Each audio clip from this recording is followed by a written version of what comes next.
Bonjour à tous, je m'appelle Vianney Rasquin, je suis le fondateur de Citron et je suis très heureux de vous accueillir ce matin pour l'ouverture de la journée de l'énergie organisée par Citron donc. Et ce matin, pour pouvoir lancer et introduire cette journée de l'énergie, j'ai le plaisir et même l'honneur d'accueillir Philippe Pelletier, qui est le président du plan bâtiment durable, donc cette fameuse mission publique que le ministère de l'écologie lui a confiée, ce qui intègre à la fois une sobriété de moyens, mais aussi et surtout une liberté de ton qui va tout particulièrement nous intéresser ici. Alors Philippe, vous êtes aussi le président de la Fédération Habitat et Humanisme, ce qui pourrait être appelé un bailleur très social. Vous êtes le spécialiste du PLAI. Et alors Philippe, depuis notre dernier échange, qui date d'il n'y a pas si longtemps, pourtant, on a déjà changé de 3 fois de gouvernement, de 2 fois de Premier ministre. Donc, vous vous en doutez, et puis on l'entend beaucoup aussi dans la presse, les entreprises, les collectivités territoriales. Je pense que même les bailleurs sociaux peuvent le dire aussi. On ne sait plus où on va, on ne sait plus dans quelle direction aller, on ne sait plus comment investir, quelles vont être les obligations qui vont nous tomber dessus, etc. Donc, ce que je vous propose, c'est que ce matin, je vous pose un certain nombre de questions qui vous permettent de nous donner votre vision, votre regard de la société dans laquelle on évolue, tout particulièrement sur ces sujets. C'est parfait, Vianney. Allons-y. Eh ben, c'est parti. Du coup, je vous propose qu'on regarde, qu'on commence par la big picture. Aujourd'hui, si on regarde les débats actuels, on entend parler de tensions budgétaires, on voit de plus en plus de climato-scepticisme, pardon. On voit des nouveaux équilibres géopolitiques qui influent énormément sur l'énergie. Comment est-ce que vous pourriez décrire l'état réel de la transition énergétique dans le bâtiment aujourd'hui? Je vais vous dire trois caractéristiques qui, à mon avis, marquent cet état. La première, et je ne l'oublie jamais, euh, notre action, le développement de vos entreprises s'inscrit dans un chemin qui est clair, qui est balisé et qui nous porte jusqu'à 2050. Donc, n'oublions pas ce point sur lequel je reviendrai, qui est tout à fait important. La deuxième caractéristique, c'est que depuis la grande quinzaine d'années qui nous séparent du Grenelle de l'environnement, la société française s'est transformée.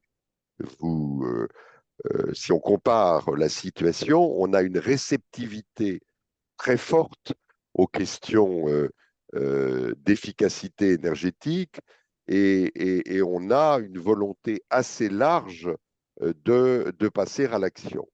Et puis la troisième caractéristique, mais je la mets en troisième parce que ce n'est pas pour moi l'essentiel, on a des pouvoirs publics qui sont en ce moment un peu dans une phase de relâchement parce ils se sont inventés d'autres préoccupations euh, qui les mobilisent grandement. Ils n'ont peut-être pas compris l'intérêt économique et social des sujets qui nous rassemblent ce matin. Et en somme, moi je viens dire, avec ce chemin clair, avec cette société réceptive, c'est le moment de laisser un peu de côté les pouvoirs publics et de se prendre en main et d'organiser notre destin commun. Oui, c'est vrai, quand vous parlez de 2030, de 2050, je pense que vous faites référence notamment au décret tertiaire, mais c'est vrai, quand vous parlez de laisser de côté les pouvoirs publics, on voit que l'administration suit en plus, on voit qu'il il continue à sortir des nouvelles mises à jour des réglementations en cours. On a vu récemment une mise à jour de la loi DADU, par exemple, et de l'audit énergétique réglementaire, ou encore des nouveaux arrêtés sortir en ce qui concerne le décret tertiaire. Et alors, Oui. aujourd'hui, qu'est-ce qui, selon vous, freine le plus l'accélération de cette transition? Est-ce que c'est la réglementation? Est-ce que c'est le financement du déploiement d'actions de performance? Est-ce que c'est plutôt une question de mobilisation collective? Vous avez l'air de dire que c'est plutôt le driver.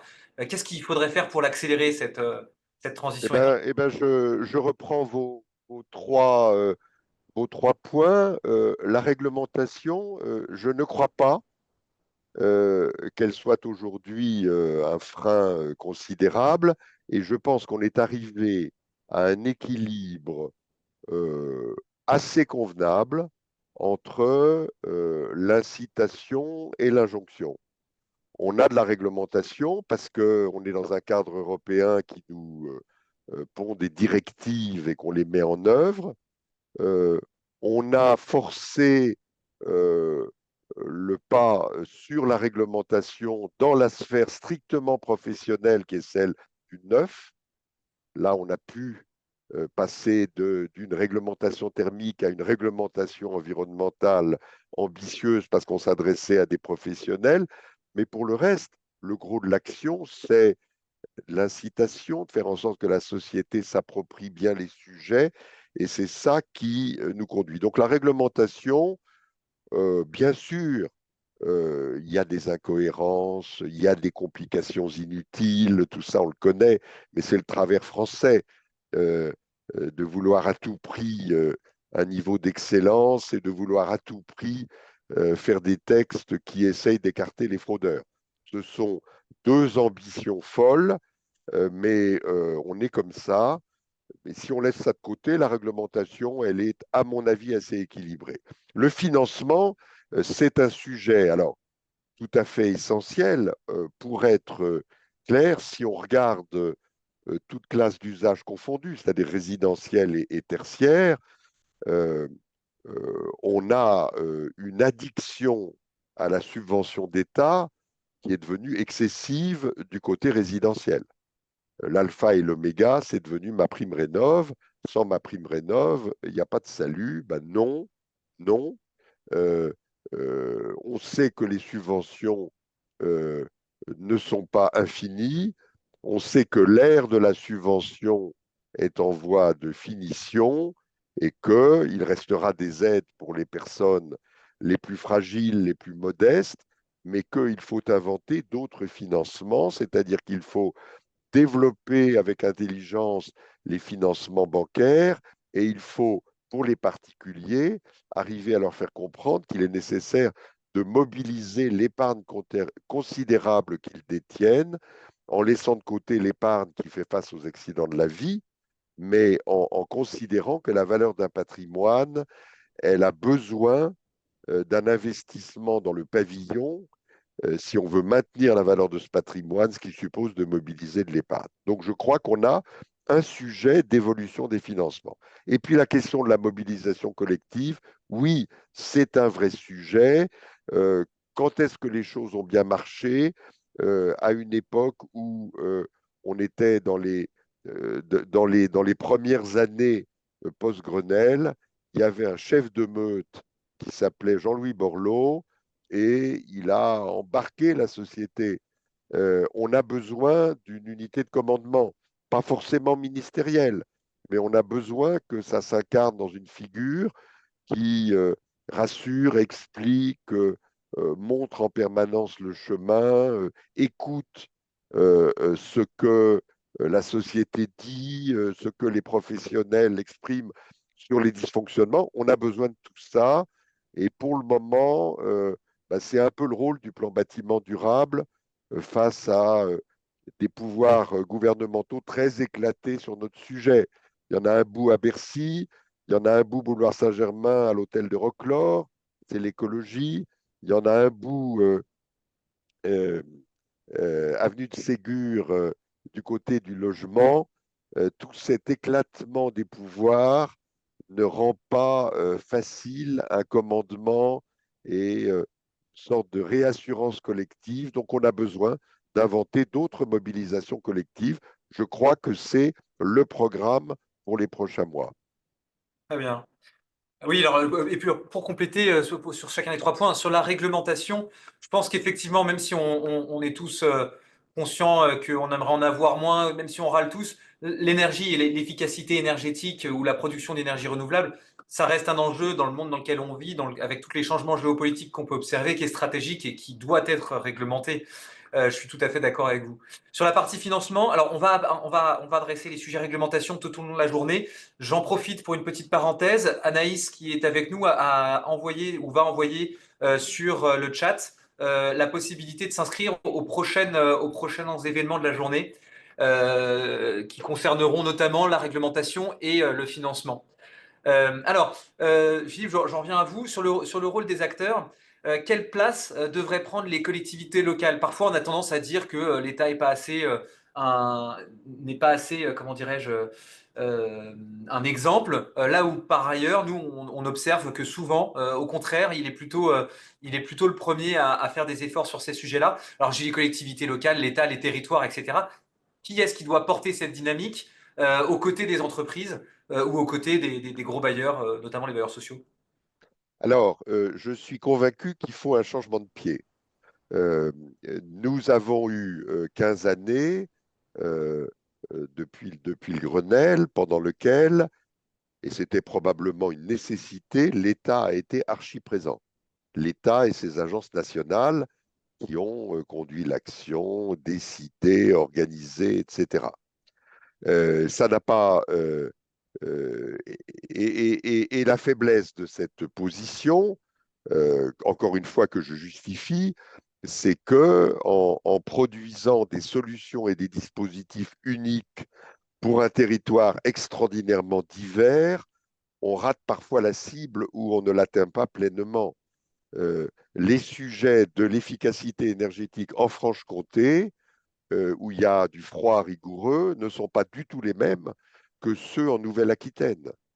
Les sujets en Bretagne, où il y a un parc de maisons individuelles considérable, ne sont pas les mêmes que dans les zones où il y a de l'immeuble collectif. Donc, la diversité, elle est mal prise en compte dans cette posture nationale qui, encore une fois, a été nécessaire pour installer le sujet. Moi, je crois que pour les 25 ans qui viennent, le temps est venu que l'État passe le témoin aux collectivités territoriales, et notamment parce que je crois profondément à ce qu'il faut qu'on agisse différemment.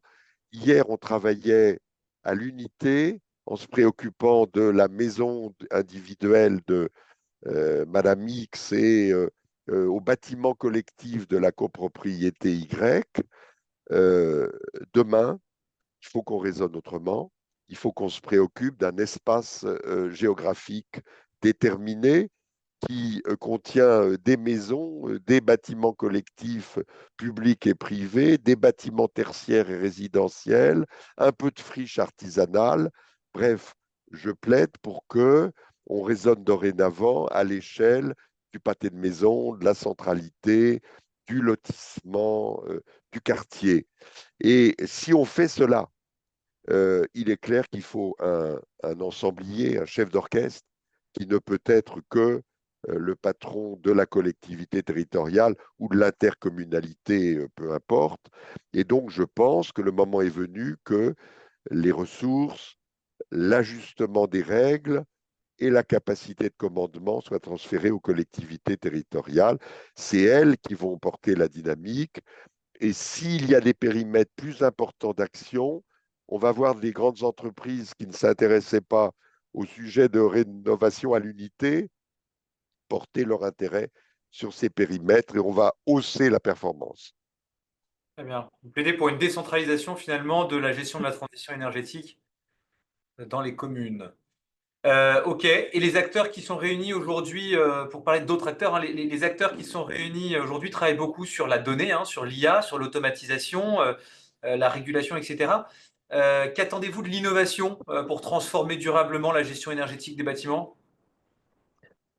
Alors, il y a eu, il faut qu'on se rappelle que on a commencé en se préoccupant de l'efficacité qu'on appelle passive, c'est-à-dire le travail sur la structure du bâtiment pour mieux isoler et obtenir de l'économie d'énergie.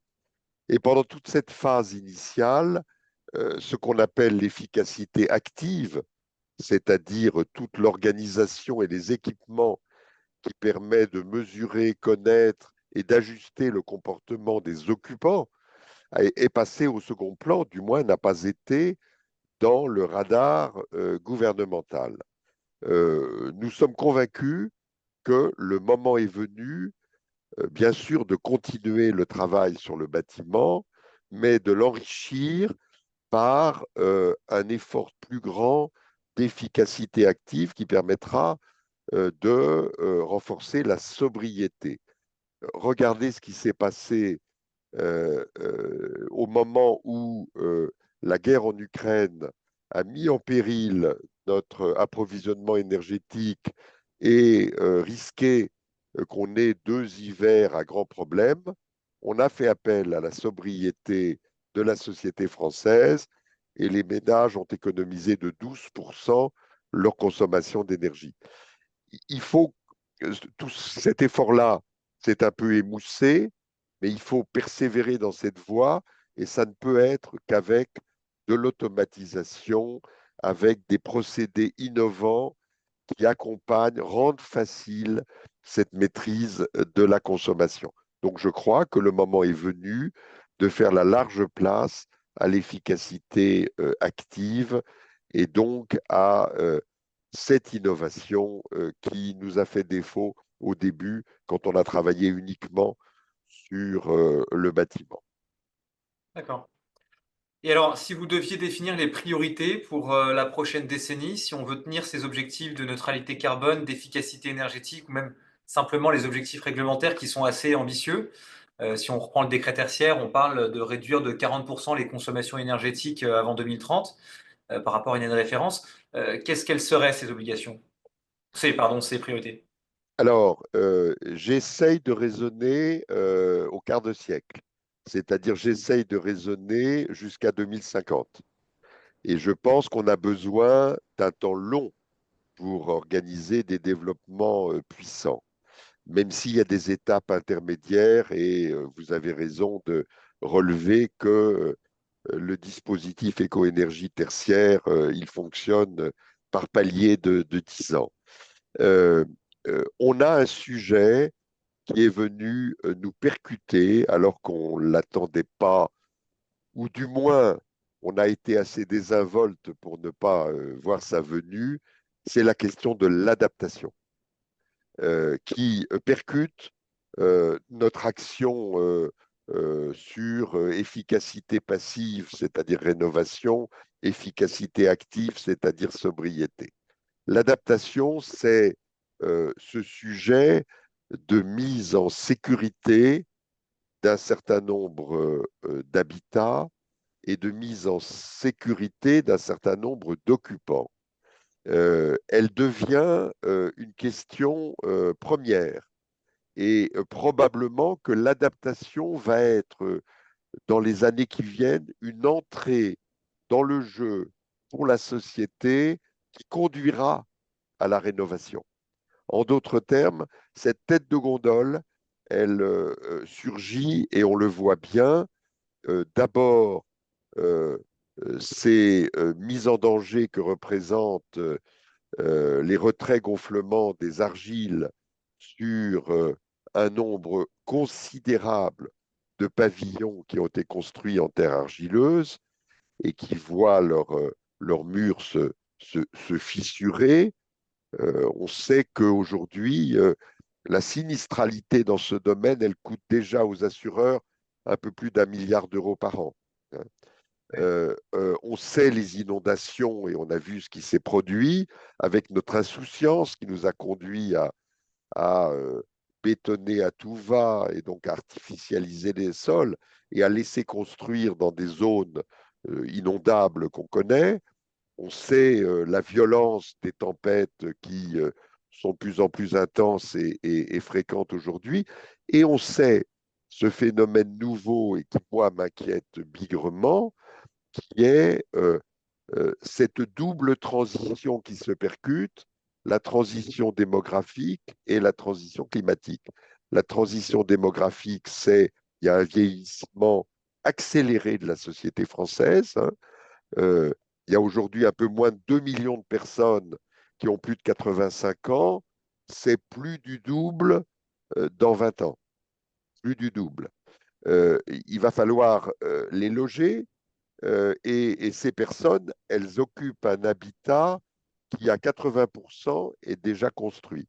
L'habitat de 2050, il existe déjà pour plus de 80% de ces logements.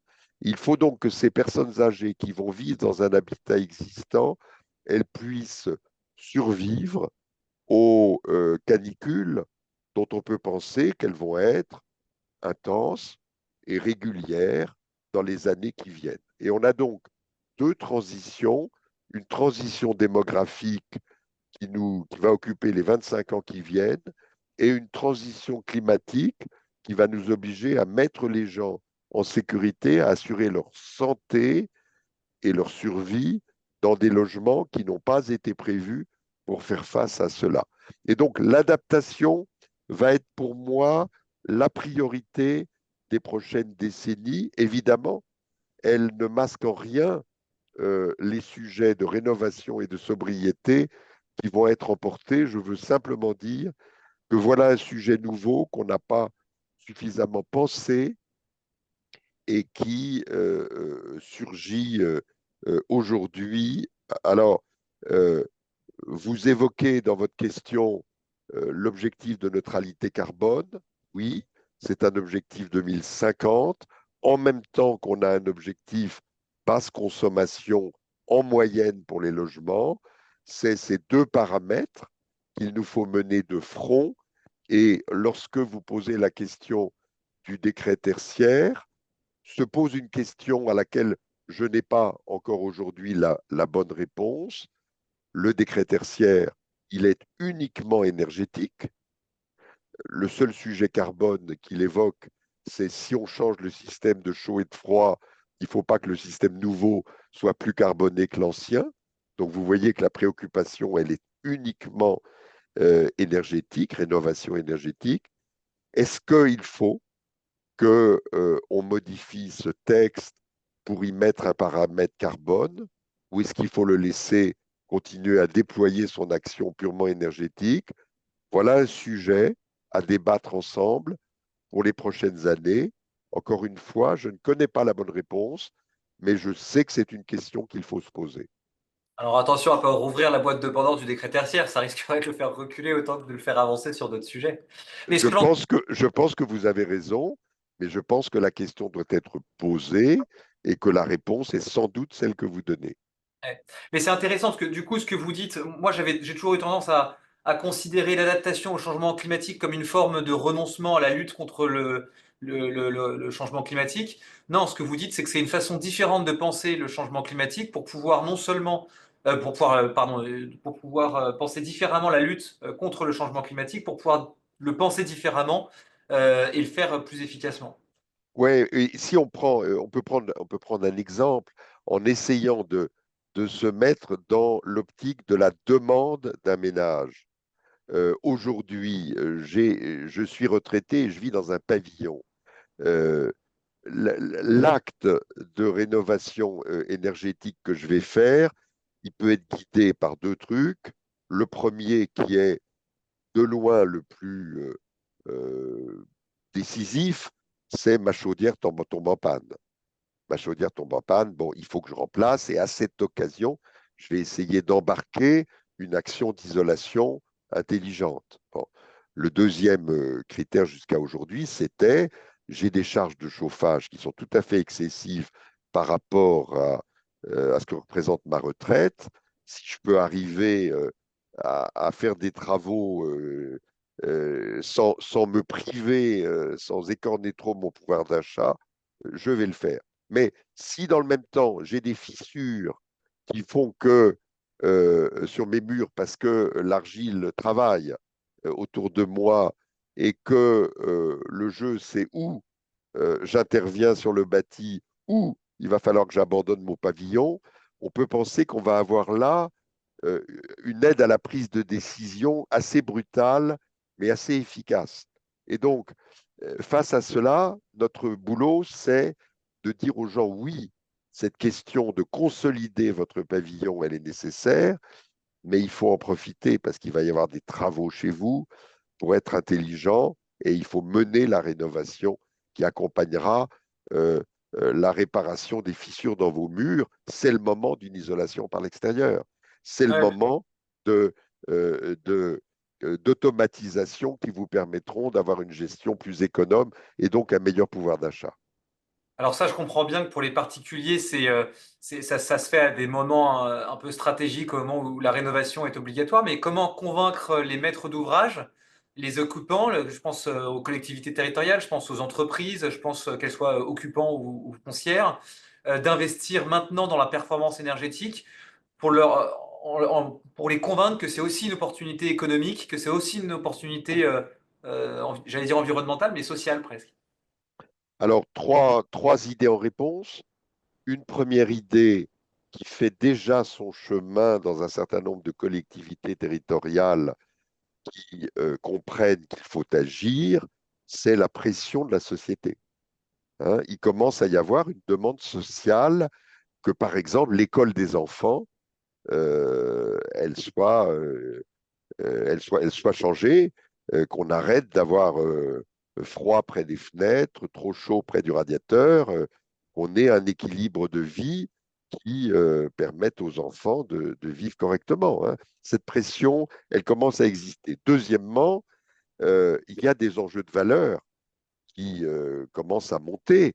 Euh, Lorsque un investisseur sait qu'il n'aura plus une bonne signature de locataire parce que ces logements ne répondent pas aux standards que les engagements RSE que l'entreprise a pu prendre demandent de satisfaire, ben, il n'a pas beaucoup de choix.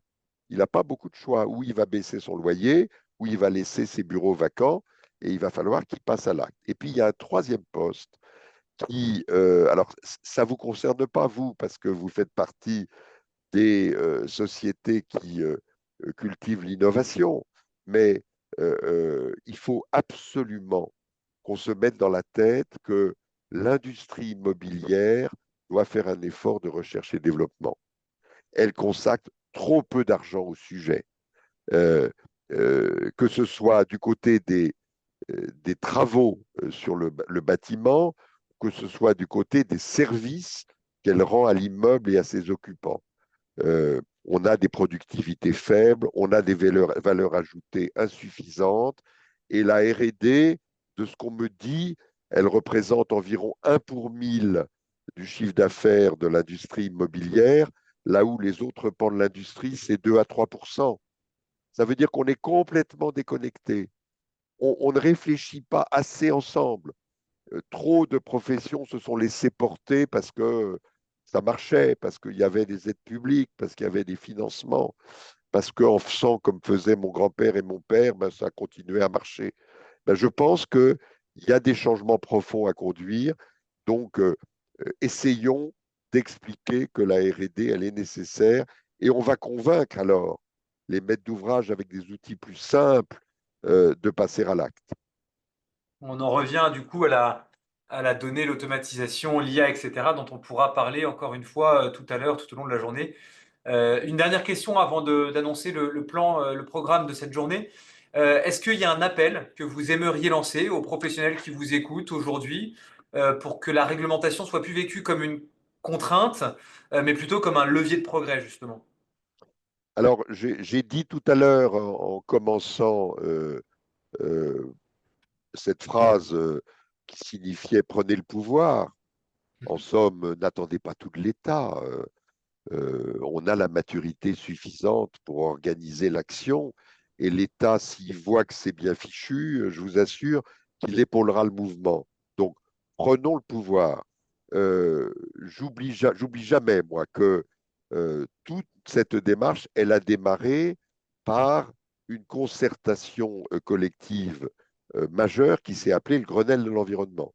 Hein, il y avait autour de la table le patronat, les syndicats, les associations de protection de l'environnement, les collectivités territoriales et l'État. Ces 5 familles du Grenelle, elles ont construit un parcours qui nous construit jusqu'à 2050. Et moi, je dis, il reste 25 ans dans ce parcours, c'est le moment de tenter une mobilisation collective pour réinterroger les dispositifs, les règles, pour voir ceux qu'il faut consolider, ceux qu'il faut ajuster, pour voir les leviers nouveaux à inventer. Je pense qu'on a une créativité collective, une intelligence collective réelle. Mettons-la à l'œuvre, et ça tombe très bien pendant l'année 2026, où on peut penser que jusqu'au présidentiel de 2027, il ne se passera pas grand-chose sur le plan de la mobilisation de l'État sur nos sujets.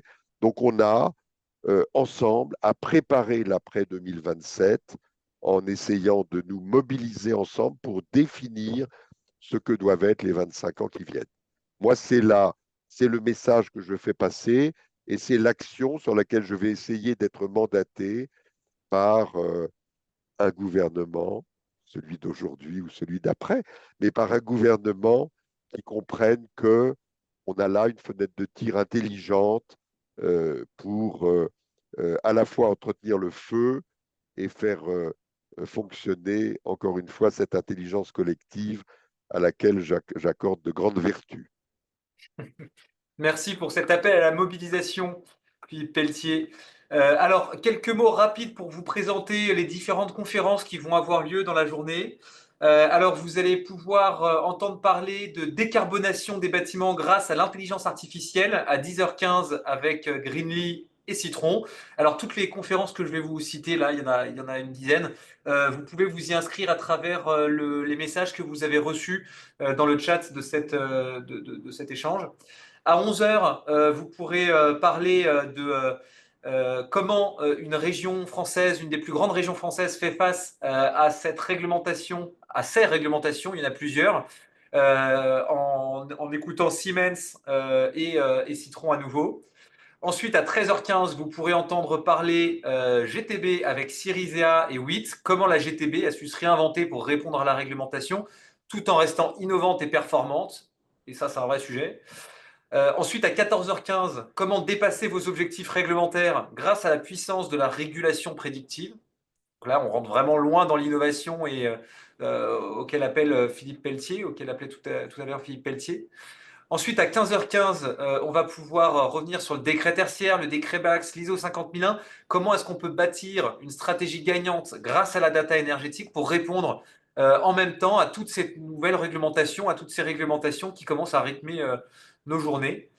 À 16h15, on pourra parler de bonnes pratiques pour répondre à ces réglementations. On travaillera là-dessus avec Dalkia et avec Manergy.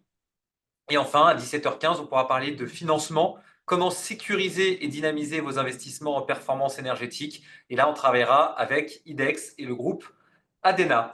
Merci beaucoup, Philippe Pelletier. Je rappelle que vous êtes le président du plan bâtiment durable, donc une mission qui a été confiée par le ministre de l'écologie, qui a été renouvelée régulièrement à chaque fois qu'on change de gouvernement ou presque.